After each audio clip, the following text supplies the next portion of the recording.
Kangaroo time with the greatest co-hosts with the most, Peps and Jamie, ready to rock your ears with a momentous episode of Lace Our Proportions. I'm your host, Christopher Pepper. The great man is with me, Jamie the J-Dog Wallis, and we'll have a chat to him in just a moment. But by jingo, by crikey, what an absolute belter of a weekend of football. I've said it before, there was beltings and there was belters. Your team played in one. I had the craps get out of me for the second week in a row.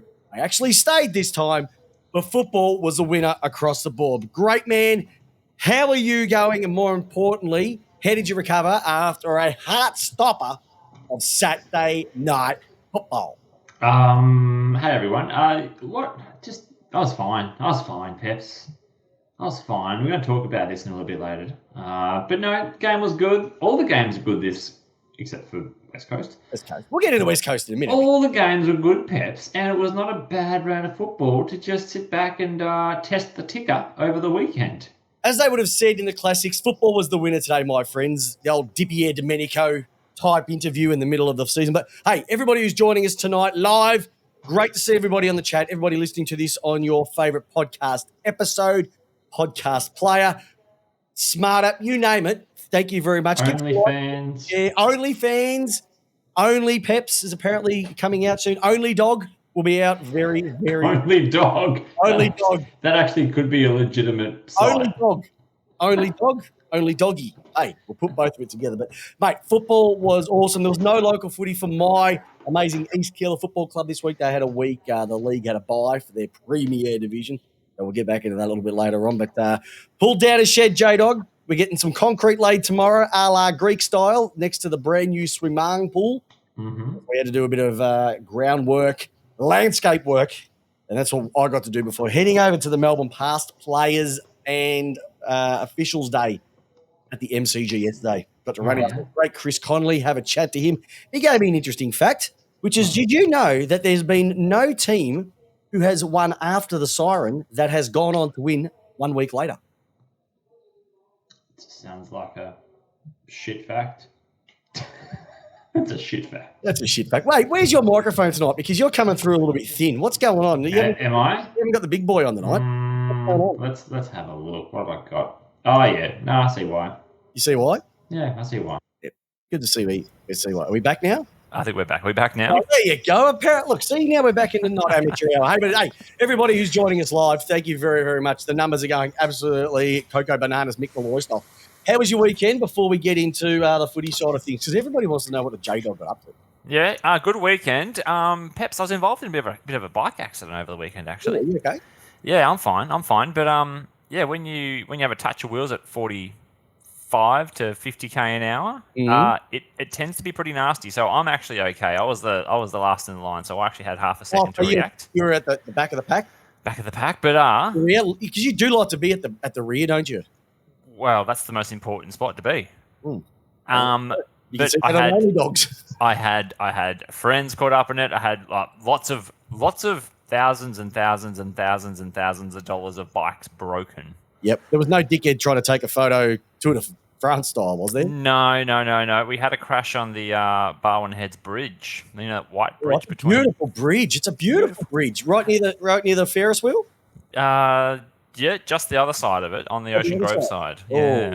Yeah. Anyway, we're all fine. No lives are lost. Bit of carbon broken, but we're all here to talk about it on Monday. Beautiful. Hey, that's it. You know, there's nothing worse than your carbon being broken.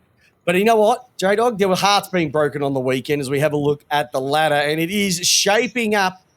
I reckon you had it right last week. I reckon the top four is pretty much locked. I still am a bit weary on Melbourne, even though they're 2 games clear. They have got some toughies over the next few weeks. But Collingwood, after their cracker of a game, and we're going to get into that very, very shortly because you had an absolute belter of a game. That was, let's just say, the game of the year, and I'm going to get into that into my votes because that game got votes.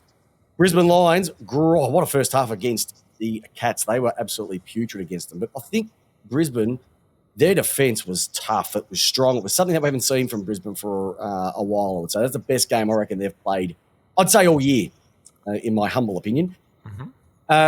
Melbourne, yeah, look, tell you what, talking about trying to snatch defeat from the jaws of victory, they did that on the weekend, but Adelaide were pretty good, and their best player is now out for probably the rest of the season, so them actually having a chance of making finals has gone out the window. Isaac Rankin with that hammy. Western Bulldogs demolished Essendon.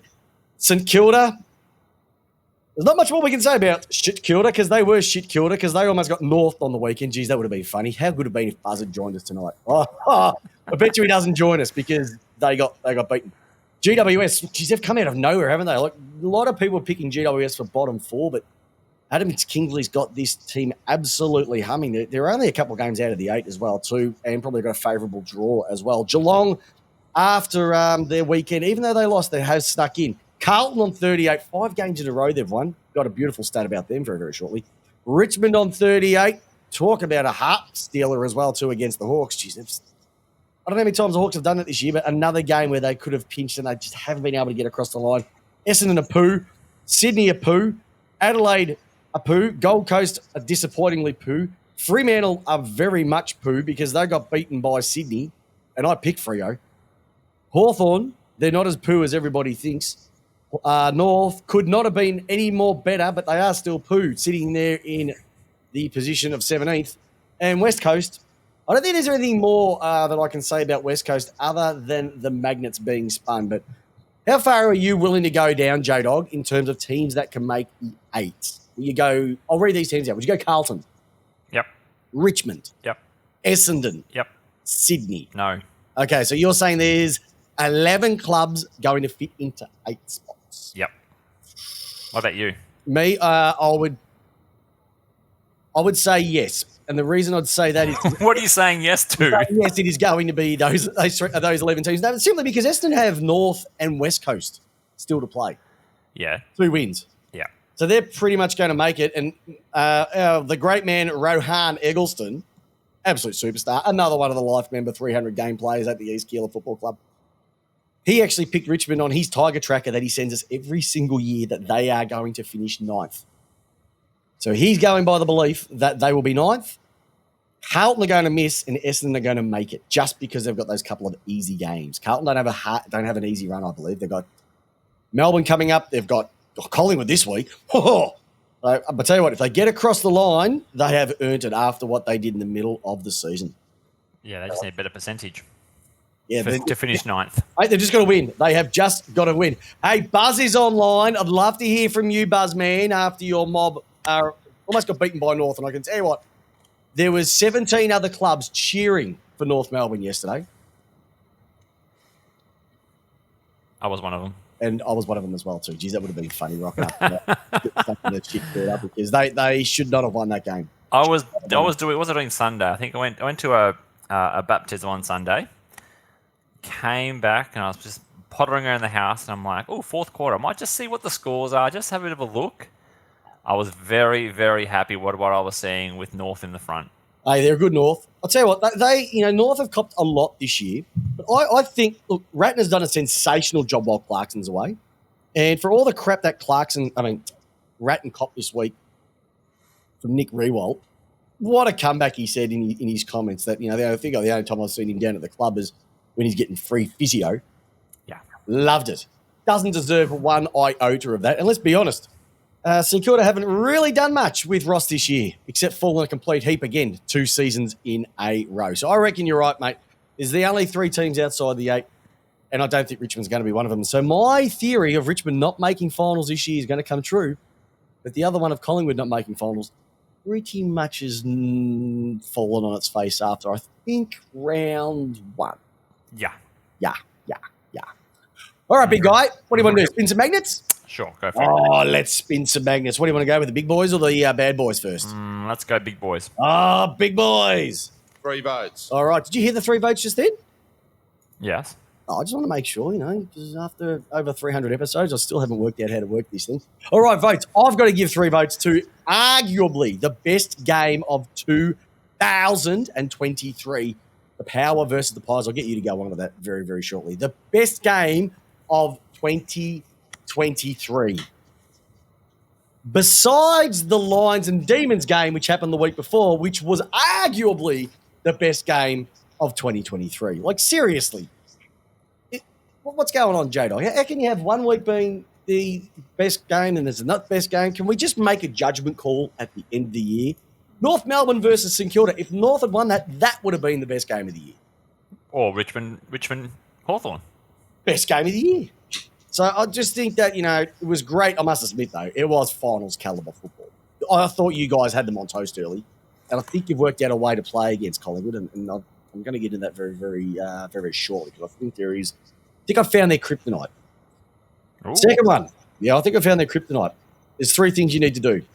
First of all, Carlton's resurgence. The last 5 wins on an average of 50 points, J-Dog. 50 points.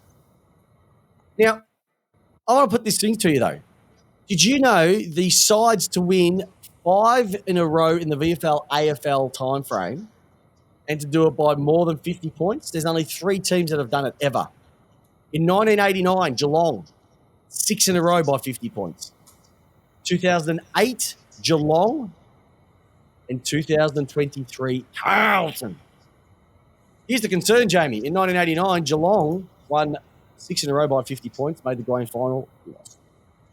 Mm-hmm. In 2008, they made the grand final against Hawthorn, lost. Carlton, will they even make finals? Whoa!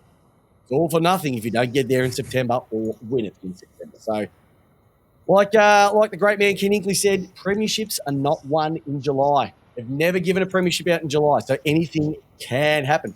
And the last one, I'm going to give myself a massive pat on the back because simply I stayed to the end on the game on the weekend. I stayed all the way until the end of the game. Melbourne versus Adelaide. 4 points. It was hard to do. My heart was beating, but you know what?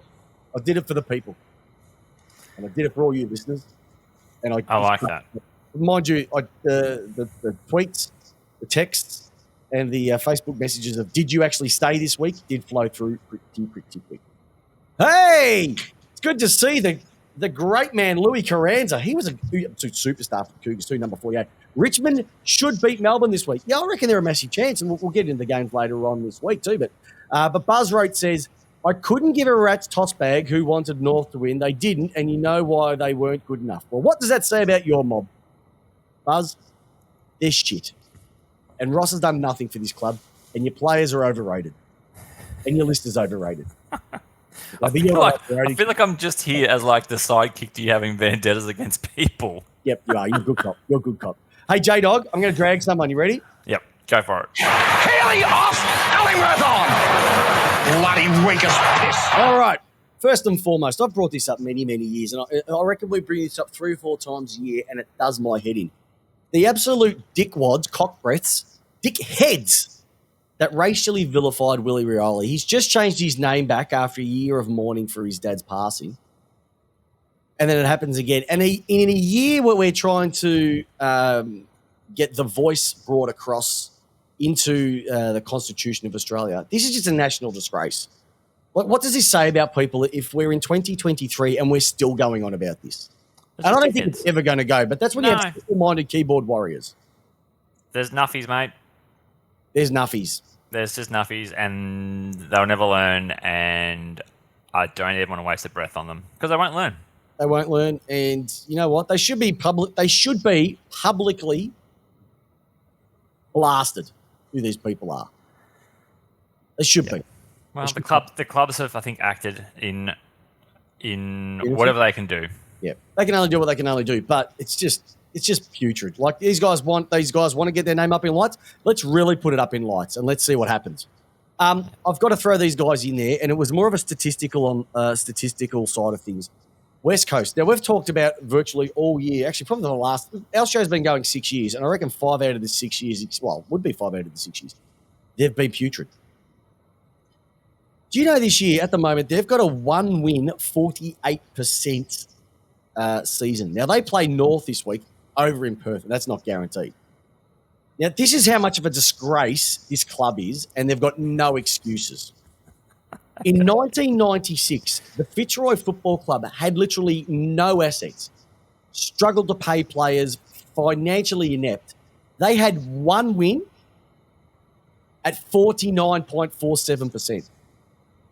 So they had literally nothing, no ground, supporter base they did, but from a resources perspective at the bottom. Yeah, they had nothing. No club rooms, nothing. Yep. West Coast, the most resourced club. They've got like 50 plus million in the bank, and they're serving up this shit. Mm-hmm. Like, and it's going to get worse. You can't tell me they haven't bottomed out. No, not at the moment. Pop quiz. If you're in charge of West Coast, you've got the number one pick. Do you go Harley Reid with one, or do you go and try and split that pick over probably maybe 2 to 3 first rounders over a couple of seasons? I would split and go for two top tens. They have to. One is not going to change their fortune. If they can get 2 or 3, we've spoken about the 3 that you brought in 2018. Oh, you just give me a topic for a conversation one time. Now, so West Coast, you know, we're not sitting back here in the eastern states. We're actually laughing at you because 5 years ago you won a flag and now you're going to win another spoon. Rightio. Now, I'm bringing in an honorary drag. Now, I'm dragging not this person, but I'm dragging him in for dragging the AFL. And I'm talking about Chris Scott. And love him or hate him, I love his honesty when it comes to Chris Scott at the AFL and when he does his interviews, press conferences. And he said this about the wild card weekend. We have, in elite sport by global standards, one of the most compromised competitions that you can possibly imagine. Uneven numbers, games against opponents. Let's just throw in a gather round, compromise the competition even more, and if things really, really, really are important, they are worthy of thought. I would just ask that the integrity of the competition is given as much thought.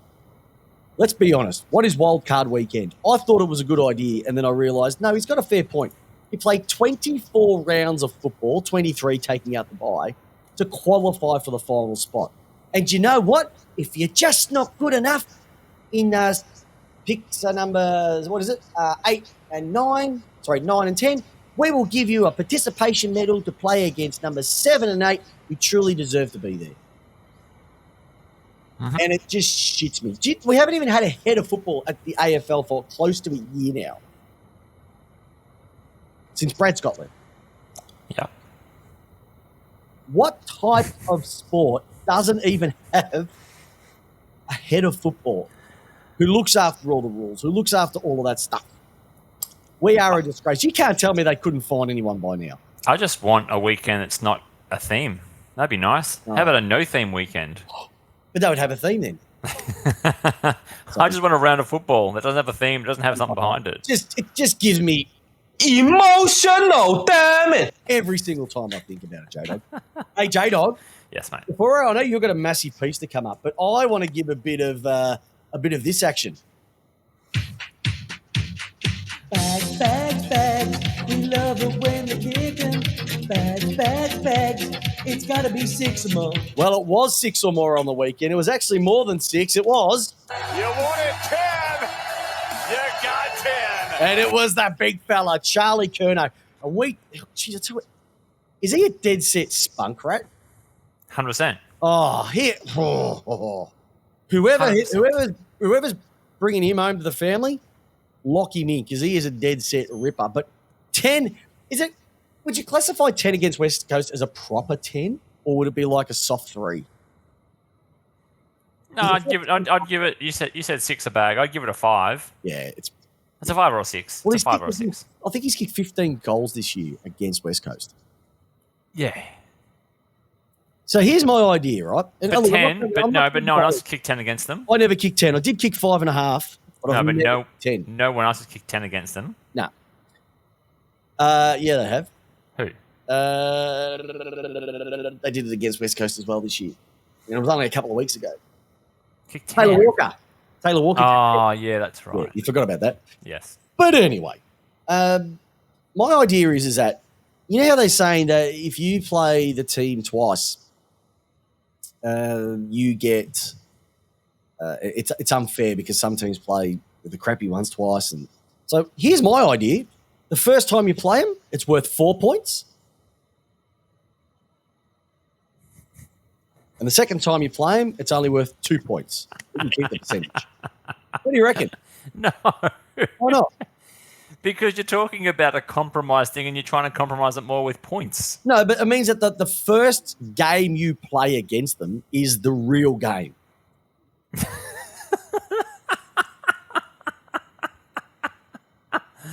Listeners, have your say on Peps' idea. It's a 24 week season, and the first time you play the team, it's worth 4 points, but the second time you play them, it's only worth 2. Yeah. So if you go and play West Coast, it's only worth a guaranteed 2 points, not a 4 points. Actually, that won't really make much difference, would it? No. No, it doesn't. Oh, well, then what happens if it's a draw? You get 1 point? 1 point? I don't know. Your system is so... Maybe you should be head of AFL operations. I didn't really think about this one too much. Oh. Listeners, please jump on and let us know. It looked, Buzz, we can't leave the game alone. No one can leave the game alone. Jesus Christ. That is the... As if I go by myself. Can we edit that out for the show? Which part? Just that last 3 minutes of you talking about your stuff. That's going to go viral.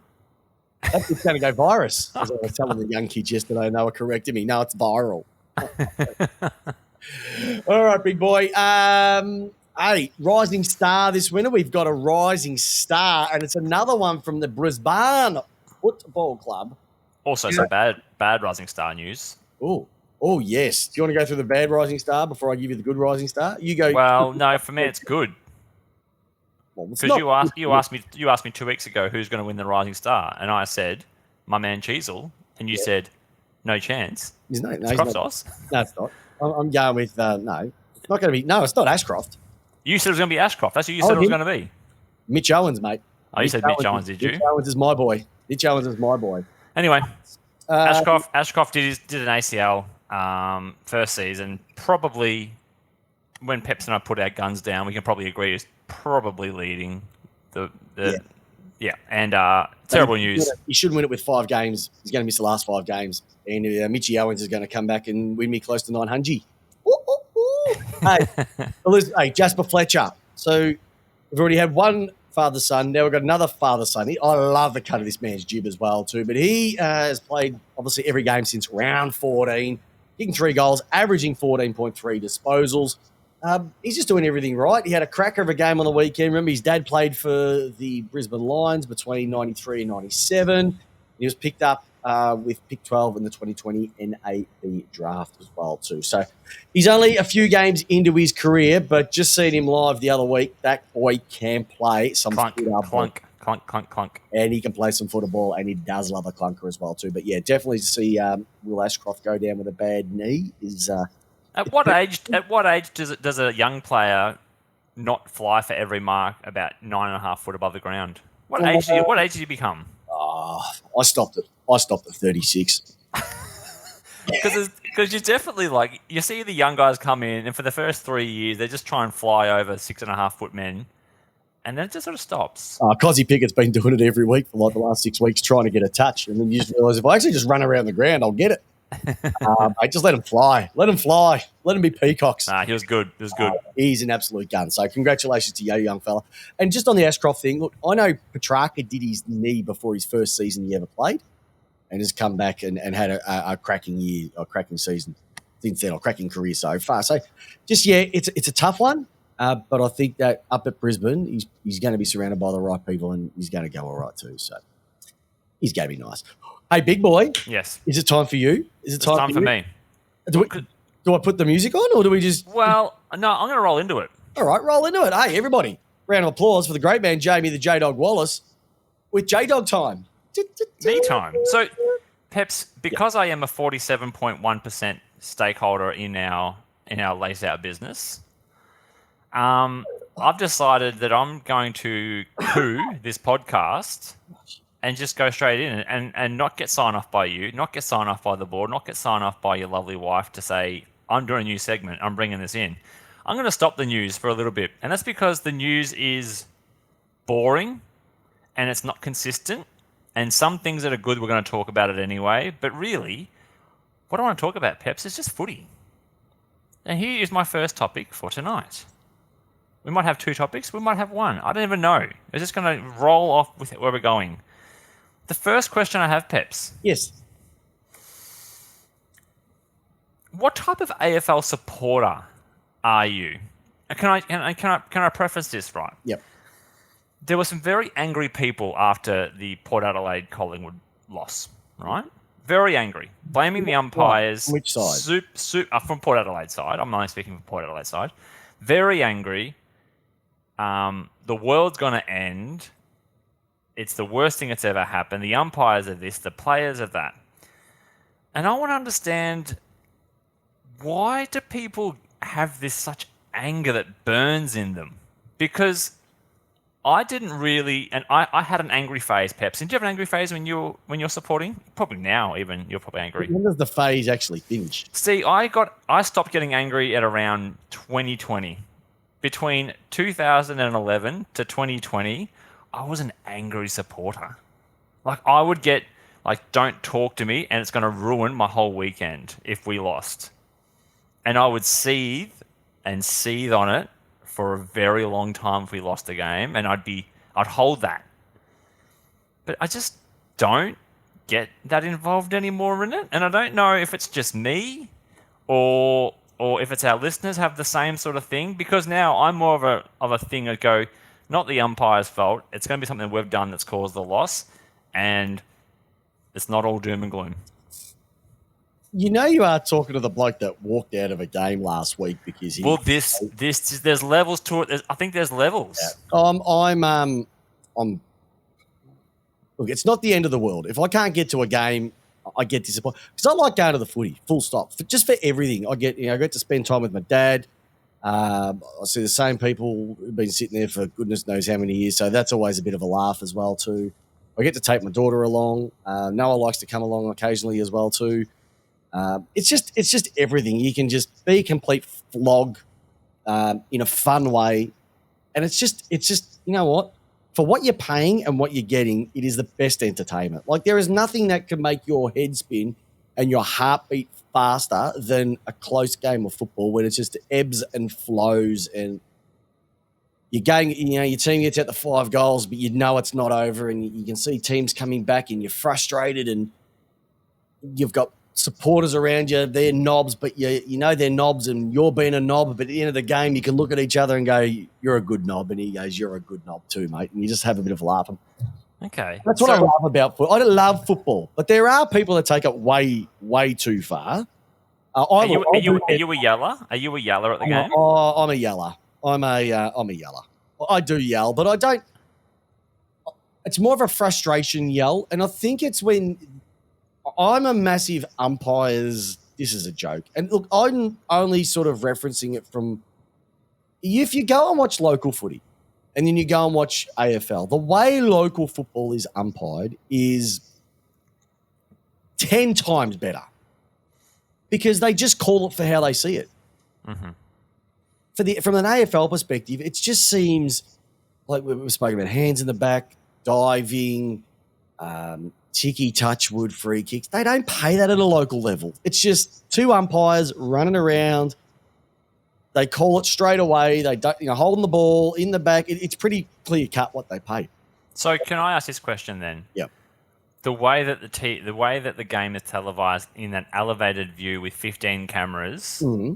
And all of that, has that made people angrier as supporters because they see the nothings and then they see the all ofs, like the throws out of the packs and the holds and the grabs? All right, I will tell you why. Look, so Bo Hawkins has joined us and he says, I love going to the footy and giving a kanga after we kick goals. I like the way he said goals because for a long time they've only been kicking a goal. Now they're kicking multiple. It makes it a lot more fun to be around. So good on you both for having a crack at the footy. But you know what? Here's one thing. I think I don't like the way the game's commentated. Yep. I don't think it has much to do about the football, and it has all to do about the people commentating it. Mm-hmm. And I think that pisses a lot of people off. And I did get on the tweets on the weekend and just listening to, because I had to pick my daughter up from the other side of town on Saturday night, so I didn't get to see a bit of the second half. Yep. And I just had a bit of a little read of the tweets whilst I was waiting for her to come out from where she was. And the feedback on the commentary was just brutal. And I'm the same. I can't stand the Friday night teams. The one thing I really loved, I loved the Channel 10 commentary when that was on. When Tim Lane was doing it, I just thought it was and Robert Walls, etc. I just thought it was awesome because they just talked about the game. They didn't make it all about me. Oh well, teams are down by 50 points. Oh, they're a chance. No, they're not. Stop trying to it's all that shit that a lot of people get pissed off with. The barracking sort of thing, little bit. The stupid, the Captain Obviouses of the world. We just don't like it. Like how old were you when you really started following football? Like because you're a player, you played since you've been a junior. Yeah, I started playing when I was 10. So when were you like a real Melbourne? Like I want to know how Melbourne went. I'm going to watch the game. I'm going to get involved in the Melbourne stuff. Oh, dude, every week. I reckon from grade 4, grade 5. Okay. We used to go watch Melbourne every week. They'd go to. I used to go to footy clinic, which was Auskick. Yeah. Then go straight down. Now I've got my brother with my superstar nephew Jack, and my amazing niece Ali. They go to the footy too. They love it. Yep. Absolutely love the footy, and I think it's one of those things that you either love it or you don't, and that's fine. But it's just in my family, it's Melbourne. Like everybody's Melbourne. Yeah. So See, I think we tend to celebrate it. We tend to enjoy it together. Like you can see the background. You know, we've won one flag, and goodness gracious, have I enjoyed it. See, I have enjoyed football, but I don't think I really got into it and the love of it until I was like 16-ish, 15, 16, where I absolutely like nuffy football. But I think whether it's just mellowing out a little bit about football, and not because I don't enjoy the game as much, but I just sort of go, it doesn't impact my life as much as I probably let it. Yeah. And then I'm thinking, and then there's players out there. So, for example, there are people out there who will go to and I know you're one, so this is not a dig at you, but you go to the after game stuff or the pre-game stuff with the players, and they talk about the game and the plan and those sorts of things. My question is, when you go to those things, are you expecting to hear something different that makes you less angry, or do you know that the clubs are just going to roll out the standard lines? Like, why do you choose to go to those? Oh, look, I don't get to go to a lot of that stuff. Yeah. I have been quite fortunate with Tori, who's been absolutely... she's a superstar. Absolutely. And she's taken myself and my daughter to functions before. And I've got to chat to a few players, etc. And I think it's just more about... These are people who run around and you go, oh, my God. Like, I had a chance to have a chat to Aaron Davey for 10 minutes. Like... He's still running around up in Cairns and dominating. Like he still can, Jared Rivers and these guys that I watched play finals, and you have a chat to them. They're just people. Yeah, like they're genuinely interested in you. So do you play? I'm asking my daughter, May, do you play? And it's just like to see, how did you go? Like it's just general stuff. Like how did you recover? Like how did you do a week after? Like just that sort of stuff that I enjoy when I have opportunity. I had a chat to Chris Connolly at a Melbourne function yesterday. Yeah. I chat to David Williams, who played in Melbourne's prelim loss against Hawthorn in 87. Like, you just like to ask them, hey, do you like the way the game's being played now? Like, what do you like? It's just those sort of things. It's not about what are the tactics, etc. Like, I was asking another guy, well, why was John Northey such a great coach? Like, because that's the stuff that we don't get to see, and you try to figure it out. Like, okay, I can see from a supporter's perspective, but you've been there, and they give you an honest answer. They don't give you the fluff that you would get from a press conference or an organised pre-game, etc. So I'm really good about interviewing players and coaches who are no longer part of the game, who give you an honest and say, look, you know what, I really love football. Or you get someone that's, you know what, I hated football. It was a job for me. And that's the stuff that I get more out of. And this podcast has had a lot to do with that as well too. Can I ask you a question then? Yep. Do you watch Melbourne Football Club media things, and do you listen to AFL team official podcast channels? No. You don't? No. I'm the same. I'm the same because I feel like I'm not going to gain anything out of by watching something that's going to be a fluff piece to the camera. They're going to tell me some club line that if I'm a supporter, I could be disagreeing with. Yeah, I hear David King talk about this all the time. I think Kane Corns is the big same as well. when he talks about in the US, the one thing that pisses me off a lot is this whole injury thing, the whole cloak and daggers with injuries. Like I've got a player who's missed 11 weeks with a hamstring. Yeah. If they just come out and tell you that, honestly, this is what's going on, why all the smoke and mirrors? In the US, you can't do that. If you have an injury and you hide that, you get fined an exceptional amount of money from the NFL and the NBA, I believe. Yeah. I think that should be happening here. And a lot of the time I won't, because it's either the same old, or I don't really, I care, but I don't. Unless something is, like as an example, the Clayton Oliver one's a perfect one. Like a lot of Melbourne people want to know what the hell's going on with it. Because it's been so long. So you might just fast forward until you question, next question, okay. And you might listen to maybe 2 minutes of a 15-minute press conference. Right. But I won't sit there and just go, what's going on? I don't. But we have friends and supporters who would do that. You'd know names who do that. Of course there are. And there's probably people who listen to this on a regular basis that live and die by their team. And some of it see it's an outlet. Some of them see it's they say football is a religion. Hey, you know what? At least this religion doesn't cause wars. let's call it for what it is. It's a sport. We do get highly invested in it. Everybody knows I love doing my rants after a game. And to be honest, there's been a couple of times where I've probably said something and I've finished up going, oh, probably shouldn't have said that. Because these guys are just trying to do their best, and it's probably just frustrations because we just want the best out of it.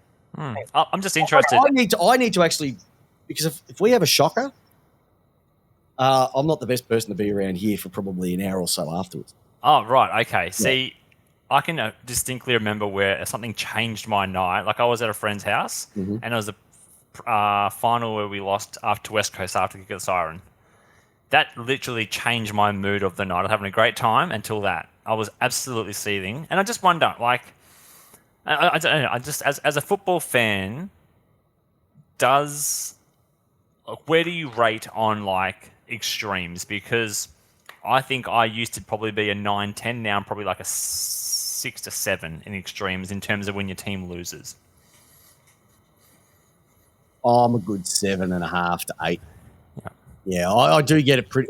I reckon it's both ends. When we lose, I get frustrated, and when we win, I get excited. And I think it depends on your team as well too. So if you've got, and this is where it's a bit different, I think, for everybody. So if your team has been successful for a long time, so I'm talking Geelong, Hawthorn. Maybe not for the last couple of years, but Richmond to a degree, yeah. Sydney make the finals. I think from there, I think their supporters are quite mellow. Okay. I'm going to say mellow. Look, they're vocal, but they're okay. Like they're not super hardcore, but they're not over the top. Okay. I think teams that have been putrid for years, when their team wins, we love it. But when they lose, we take it a lot harder because all we want to see is success. Okay. And so I think that, especially when you've got teams, and so I can understand when I hear Essendon supporters getting peeved. Well, Essendon still refer to the baby bombers from, the 1930s. 20 years ago. 30 years ago. They're still talking about them. But they haven't had any success, and so they get really dirty when they lose, and they get really arrogant when they win. Okay. So yeah, and I don't have time for that. Yeah. I reckon there's some supporter bases I just can't stand. Just the sheer level of arrogance. Some of them have got it, and some of them haven't deserved it. Yeah. But there's great supporters. There's some teams that you'll go to and you can have a chat and, it's actually pretty good. Like the Adelaide game on the weekend. No dramas whatsoever. No dramas. Being at a... There was 33,000 there. It'd be different if you're in Adelaide, though. If it was in Adelaide, you'd want to wear a suit of armour. But like there's no banter. Like there was no banter between everybody. But you get your Collingwood. Well, that's just a different kettle of fish. Like you want to talk about hardcore. Are you angrier? But on pre-flag, were you angry when Melbourne lost in the last couple of years, or have you been angrier earlier on as younger? Here we go. I got angrier when Melbourne started to win. Ah. Because when you're losing and you're shit, what's there to get angry about? Yeah. Because you lose. If you win, it's grouse. But when you're shit, like when you're really bad, you just want some hope. Because, hope stands for hold on, pain ends. Yeah. But when you're bad, mate, and look, you'd be the same. Like when Port's been in their trough, we've spoken about it for years when the compromised drafts killed our clubs. I tell you what, it was the most emotionally uninvested in football, 11 and 12, that I'd probably been for a long, long time. Yeah, We'd lose, and I'd be like, okay, all right. I wouldn't even bother going onto. Was the internet back then? Yeah, it was. I wouldn't even bother going on to like Google and checking the scores or AFL app. I wouldn't even bother. A side note, do you imagine if we had to do this show by dial-up?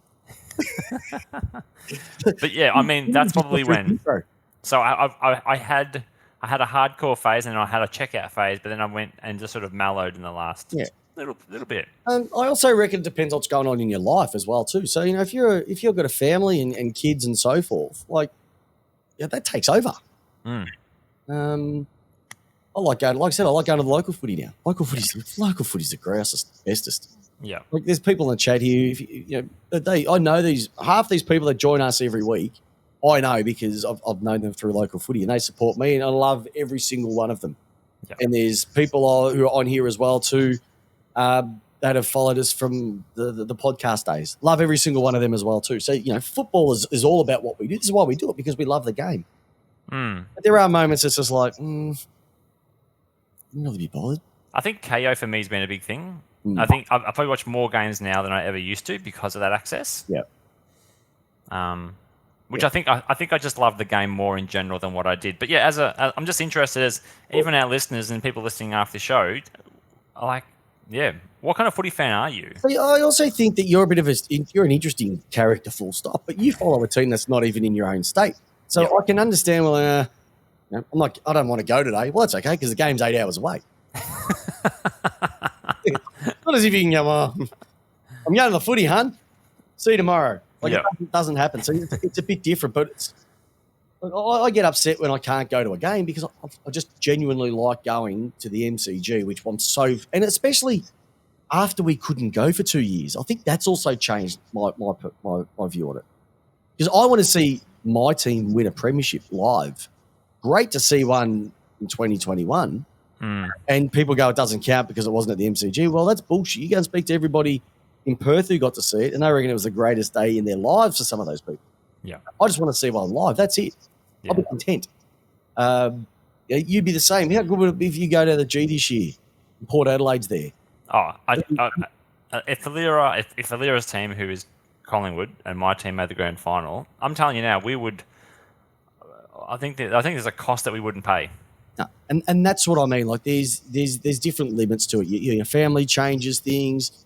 If the whole family, like I said, it's not just me, it's my mum and my dad and my aunties all back from Melbourne. So it's a collective thing. My brother, sister-in-law, we're all Melbourne. So it's good from that perspective. But that's what makes footy. I know there are some people who take it too far. Yeah. As we saw with Willie Rioli, etc. There's no excuse for that. But all in all, there's 9 games a weekend. I reckon I wouldn't watch them all. It's impossible to watch them all. But I reckon I'd catch at least a quarter to 2 quarters of probably 7 games. Yeah. And I'll just sit there, flick and watch it. Yeah, come back, flick it. That's it. Like a Friday night game, I'll watch. Yeah. Your game, I'll definitely watch. If it's going to be like Friday night, Carlton Collingwood, couldn't 2 clubs that most people don't like. I don't care. It's Friday night. It's going to be a belter for the atmosphere. It's just going to be ruined by the commentators. Yeah. I'm sorry, it is. Yeah. It doesn't really matter. And I just want to see, because it is the best sport in the world. I don't care what anyone says. It is the best sport in the world. And if people just keep their hands off rules and kept trying to sanitize the game, it would make it even better. Yeah. Anyway, sorry, Peps, that was a good little chat. Sorry about that. I just think that is probably one of the best things that we've spoken about is why do we love footy and what makes a good supporter. I was sitting next to yesterday, a guy who was a trainer for the for Melbourne, and he was telling me a few things, etc. He used to be part of the cheer squad, and I couldn't understand the cheer squad. Like, well, why the cheer squad? The cheer squad's like a family. But these are the same people that go every week. And I've sat down there a couple of times. Hey, And they're very serious. and they are very serious, but they do it because they love the club. And then you see people on the forums, and everybody's just passionate about their club because they just want to see them. We just want to see success. That's all it is. Yeah. You know what? There is a time and a place to go, hey, you know what? It's just a sport. Yeah, I think so. But I also think though, what's made it worse is the social media aspect of it. For all its good parts, it's also very, very bad. I know on the Demon Land forum and Facebook pages, you'll win by 10 goals. Who's the Nancy? Yeah. You know, seriously, like these guys are trying to bust their. But and once I said, that's where I put my hand up and go, I've ranted a few times. Yeah. And I had a massive rant after the Fremantle game. A few expletives. I look back at that game, a bit embarrassing. But Peps, I think yours is also done in jest. That one wasn't. That was No, you were angry pure there. anger. But yeah, the one I did the one for Geelong where I jumped in the shower. Like, take it care of yourself. Like, that's a bit of fun. Yeah. That's what I was doing. If I had my binoculars, I would have gone crow watching on the weekend. I couldn't find any of them. Then I could have just said I can't find the Melbourne Football Club in the fourth quarter either. They doing disappearing anyway. But no, it's a really good topic, and I'd love to really hear what the people listening to us think. What makes their ideal football fan, but also what makes the traits of ones that we don't like. Actually, no, stuff that don't like stuff. What makes a footy fan, regardless. Yeah. Regardless. Yep. I mean, we've all got different levels of people in our lives. We know that they are extreme and they are not as extreme, but they're whatever. Anyway, let us know. Peps, I'm conscious of time. I don't want to take into talking about the games of the round. So let's just leave it there for Jamie's first. We have a better name for it. Jamie's chat time. Chat with J-Dog and Peps. No, it's just Well, it's not news anymore. maybe Jamie's jambalaya. I don't know. We'll workshop it. The dogs bark. Hey, listeners out there, if there's a name we can call this little segment, let us know.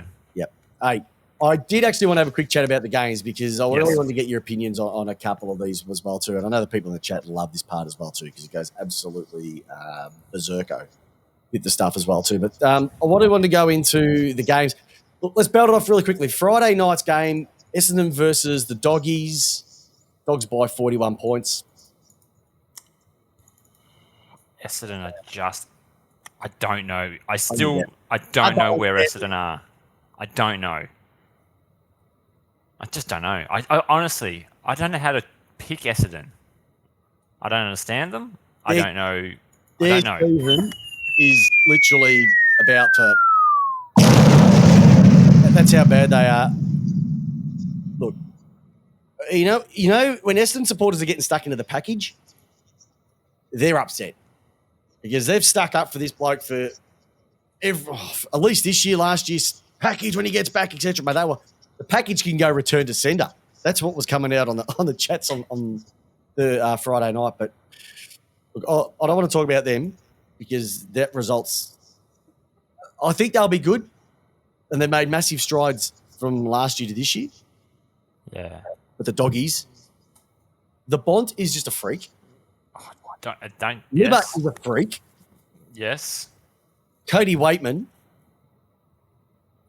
freak. I think he's kicked 18 goals in his last 5 games. Like the guy can play. You'll Hagen. Oh, God. I remember when he did this a couple of years ago. I don't get it. I get it. And but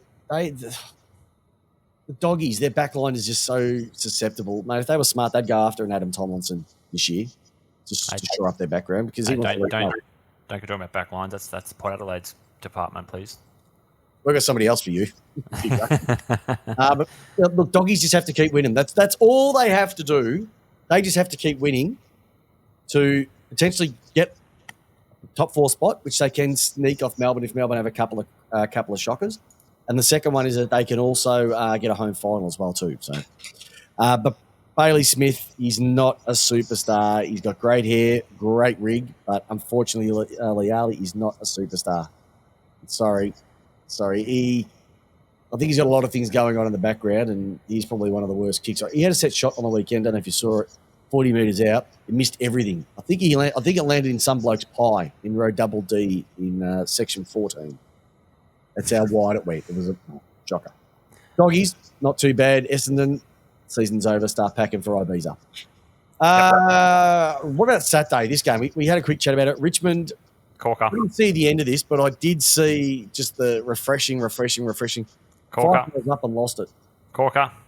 Did you see much of it? Mm-hmm. Yeah. Thoughts? It was just Richmond getting back to Richmond. Yep.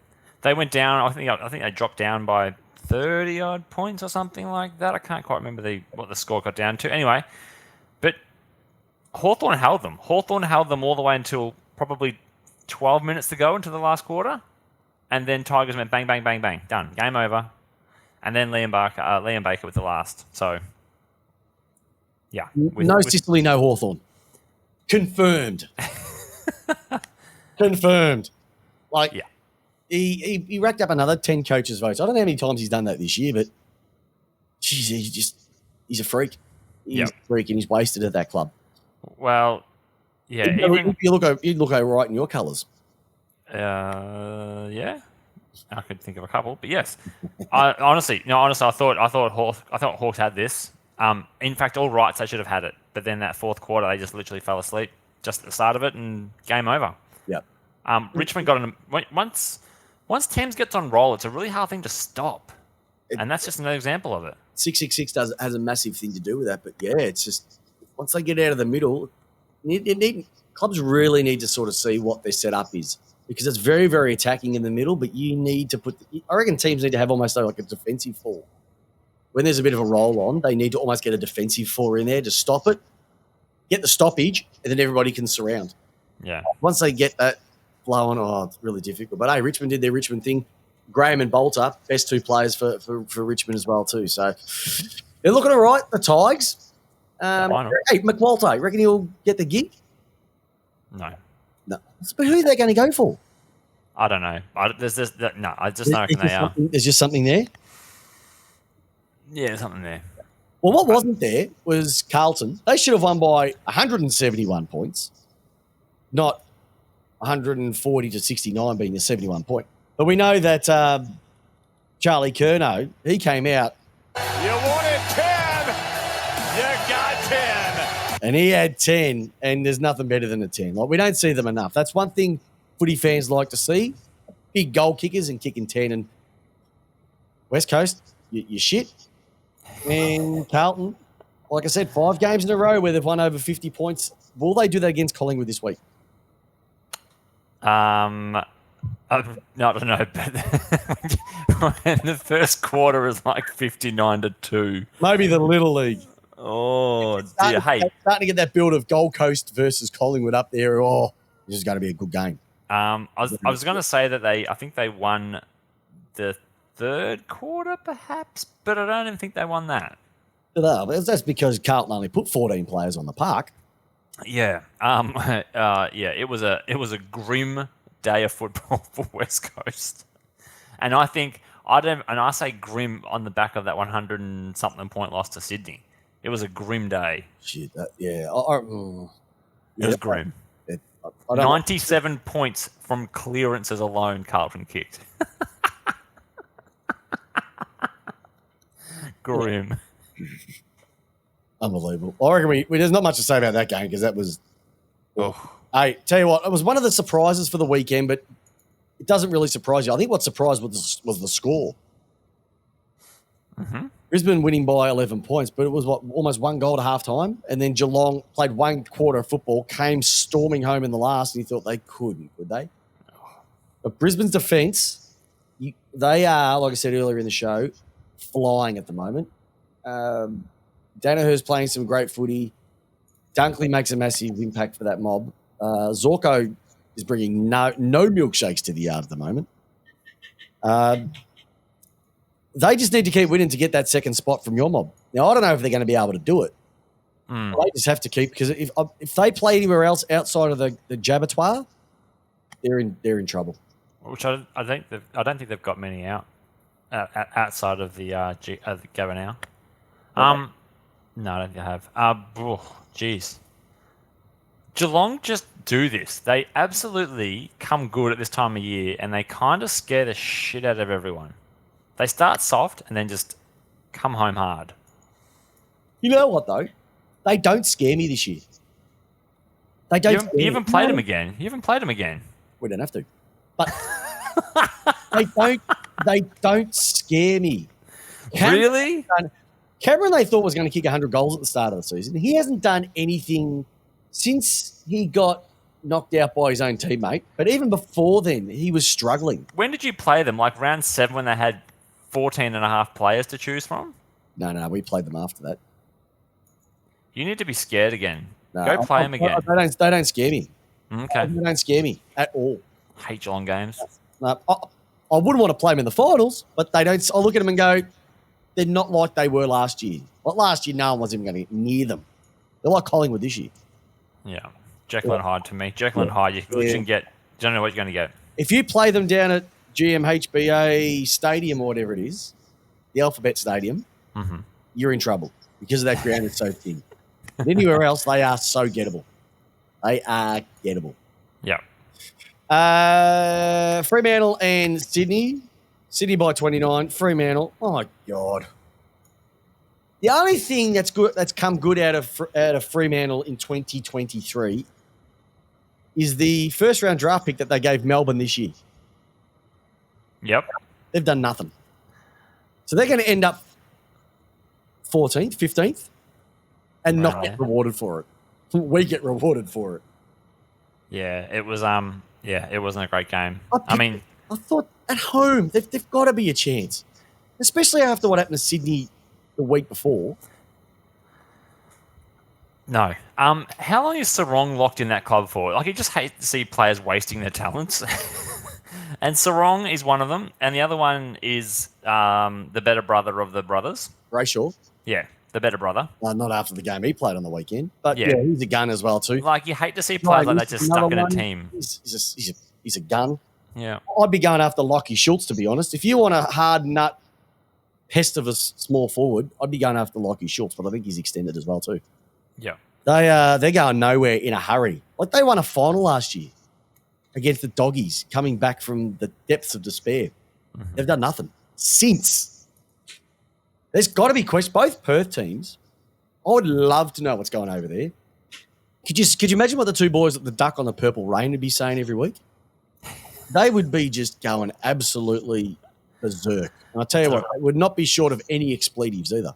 Do you think they're getting a bit of a soft run from the media? Here? Oh, well, over here, yeah, because Batarian Perth, they're not getting a soft run. The only thing stopping Fremantle from having a bad run of the media is West Coast. Yeah. I reckon there's a lot of questions being asked over there, but Sydney's season's over, but they're going to probably cause a few issues in the back end of the season. So this is what's actually good with about 5 rounds to go. There are teams that are not going to make finals, but they're going to either put people on ice or they're going to do whatever they can to stuff anybody up. Yeah. It's going to be cool. Your game, 2-point thriller. Jamie Elliott did it again. Dacos did it again. From your opinion, tell us about what happened. Coulda, shoulda, woulda. Players who can't kick goals, you're paid to do it. You don't do it, you don't leave it down to a... I know people on the Big Footy Forum are bagging out the umpires and this and that and blah, blah, blah. It was our third quarter. The third quarter, we should have been, what I said, coulda, shoulda, woulda. 25, 30 points up, but we just kept choking with 30 metres out. Lots of players responsible. And I think we're in a little bit of trouble now. Charlie Dixon hurt his knee again. Scott Lycett, Ruckman out. And we've lost Willie Rioli for 2 weeks with a slap. And we could be in a little bit of trouble. When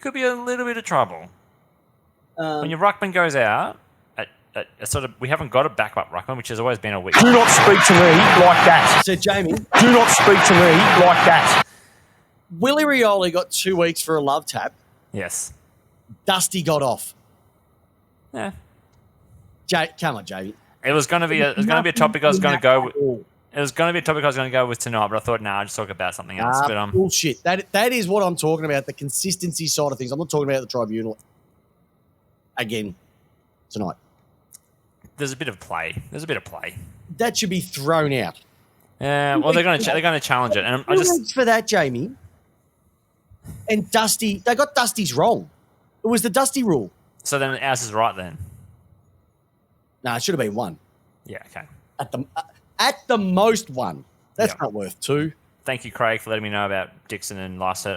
I haven't checked up, but I thought I was a bit worried. Anyway.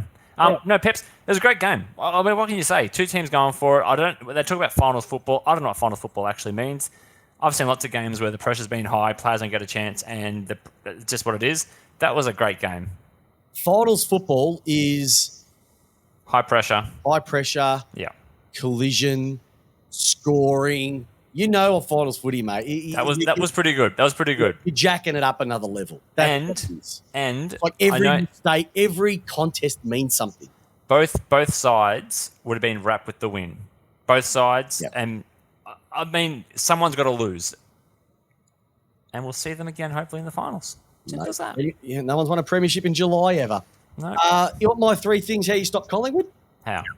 All right. First of all, something that you did. You have someone on Nick Dacos. Yes. You've got to. And it's not because of him as a player. It's how he runs and links up around the ground. Now, if you can stop that, it means somebody has to then take that spot where he's normally going to be. Mm-hmm. All right? And it just nullifies that's because he's a gun. We know he's a gun. But it just goes to show, and also the quality of your tag is another thing as well too, and you've got a ripper. Yeah. But if you can quell his influence, like I didn't really see much of him in the first half. That's when I had to leave. It was awesome. And that's when I think that you were in it. The second thing that you need to do is you need to have 2 defensive half forwards, who play defensive roles on their halfbacks. Yeah. So the halfbacks who run off, you need to quell their run. You need them because that's where they get all their drive from. All right? On top of that, what you need to do is you need to get in their face. So you can't let them come at you because they'll slice through. But if you can run at them and influence their decision-making, you may not get the first one, you may not get the second one, but it puts the pressure on the third as well too. And so we saw that Brisbane did that and Melbourne have done it. Their only 2 losses for the year is when they put the pressure on the ball carrier. So instead of sitting and waiting, they actually went at them. All right? Yeah. And the third, so that was 3A and 3B. 2A and 2B. The third one, even though I've got 4, is, and you were doing this for a while, which is actually which was a really good option, and then I missed it, especially when it was wet. What you decided to do was instead of kicking the ball in the air, you were just belting it forward as far as you possibly could and letting your players run onto it. Yeah. Because their halfbacks run so far the other way, if you can get it past over their zone or through their zone, they don't have much defending it. And if you're not kicking it in the air towards Darcy Moore, you've got a massive opportunity. Because Jeremy Howe won't run. He's not a runner. He's more of that floaty Jake Lever type. So you quell Dacos. You put the defensive pressure on their halfbacks. So you make Maynard, Murphy, and Noble accountable? Yeah, you've got to make them accountable because they are the ones who generate the run. Mm-hmm. The third thing that you need to do is put pressure on them as well. So when they're coming towards you, go at them. Yeah. But you need to have the next line and the line after that all in the same way. Yep. And then kick through or over their zone. Mm-hmm. Because if you can do that and get it into the naked space behind, you're a massive chance to win contests. And that's what you were doing. For like I said, into that first half, I missed the second half. That's what you were doing, and it was very, very nice. Very nice. Yeah, that was a good game. Sunday's game, really, really quickly. GWS, like I said, we've spoken about them so far. It's just all the people who've had a lazy couple of years outside of Toby Green were brilliant for them on the weekend. You know, Whitfield, Toby Green again, Kelly, Sam Taylor down back. Elijah Hollands at the front. Yep, then you got Hollands down the front. You've got Jesse Hogan pulled out. I thought that was a massive, not going to win it. Toby Bedford steps up.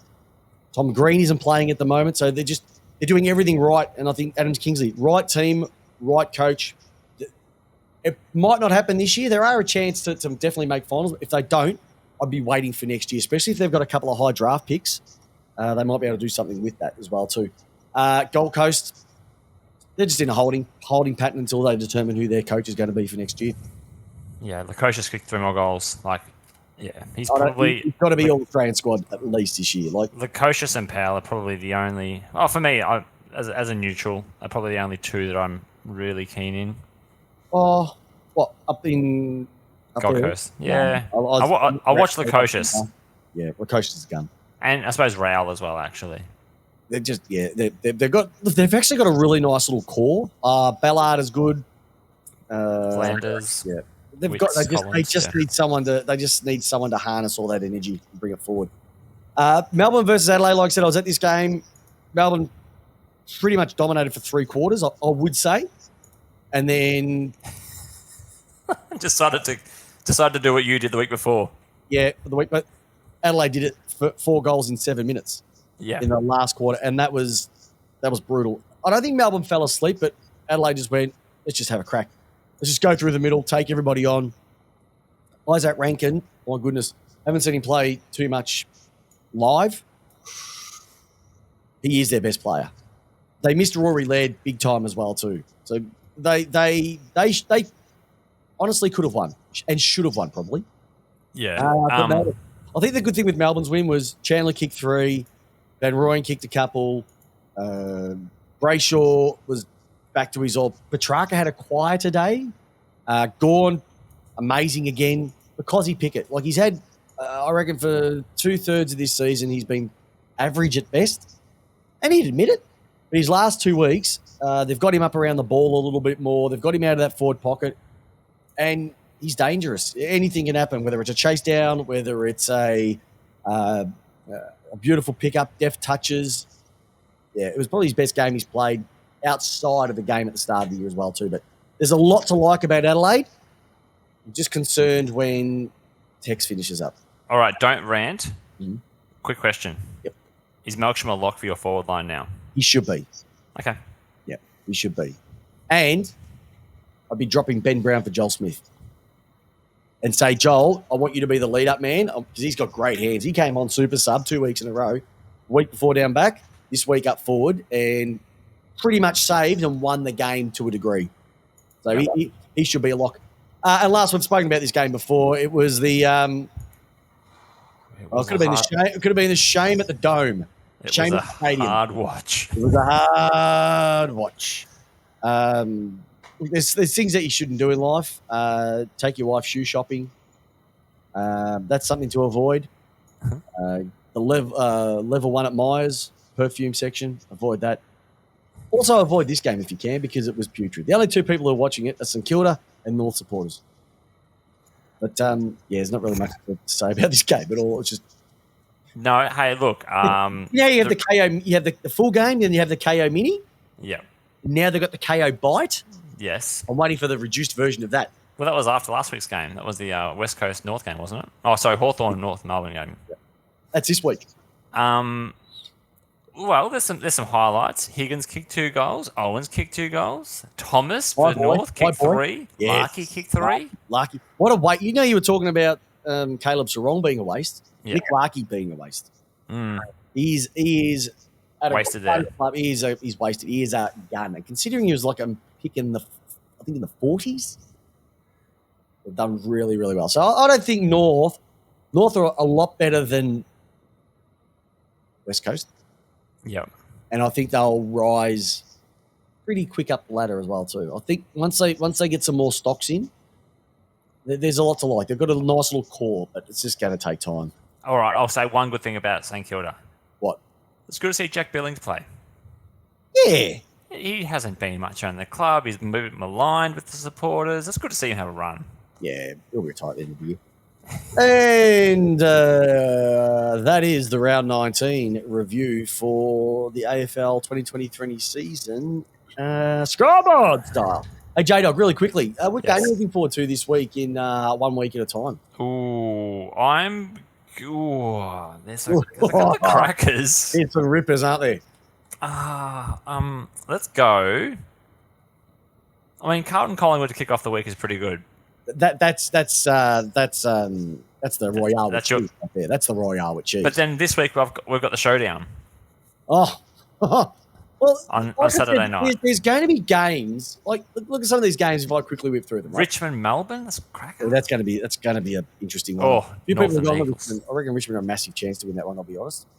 They're just doing something right at the moment. Collingwood, Carlton, definitely. Geelong win again. Western Bulldogs GWS at Mars Stadium at Ballarat. So that's not even at Doggy's home ground. That could shake up. I reckon whoever loses that, GWS, have to win. Yeah. To stay in finals. Doggies, they need to win. I wouldn't mind actually seeing the Doggies lose, just to give us more of a breathing space. The Q Clash is on as well too. Win for the Lions. Yep. Eston Sydney. Just an interesting read on that one. Showdown. Hawthorn Saints. Jeez, imagine if Hawks beat the Saints. Jungle Drums will be asking for Ross, won't they? Melbourne Richmond was spoken about, and the Harley Reid Cup is on last game in the graveyard shift. I reckon you'll see two teams tank, but not deliberately. They're just both shit.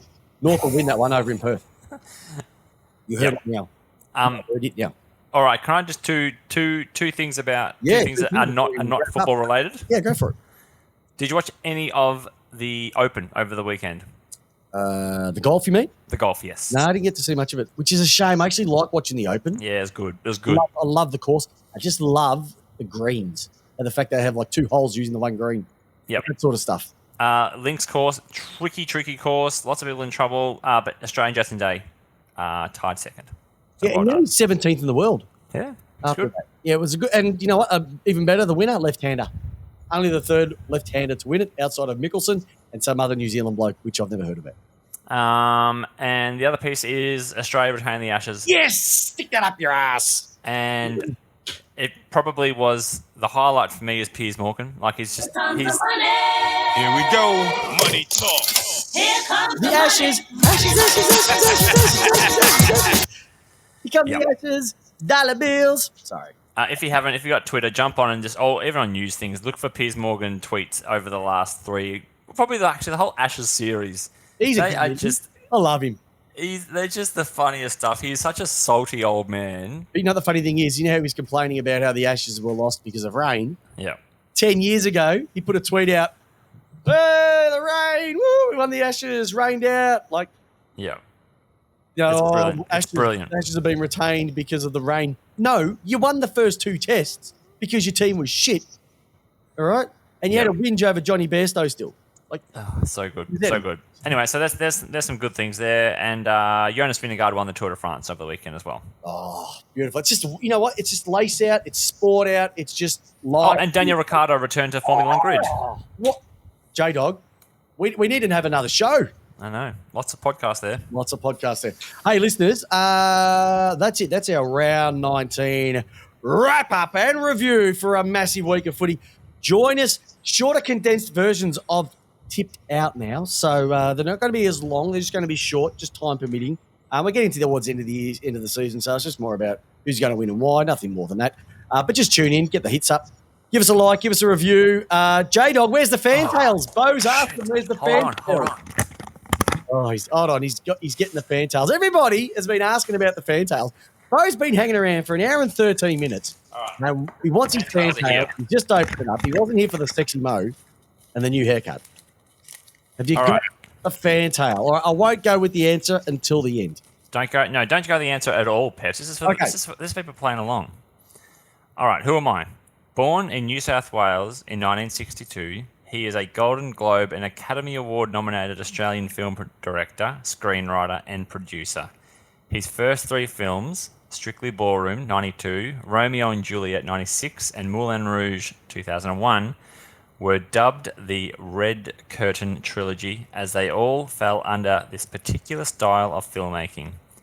His latest offerings have been Australia in 2008, starring Nicole Kidman, and The Great Gatsby in 2013, starring Leonardo DiCaprio as the lavish Gatsby.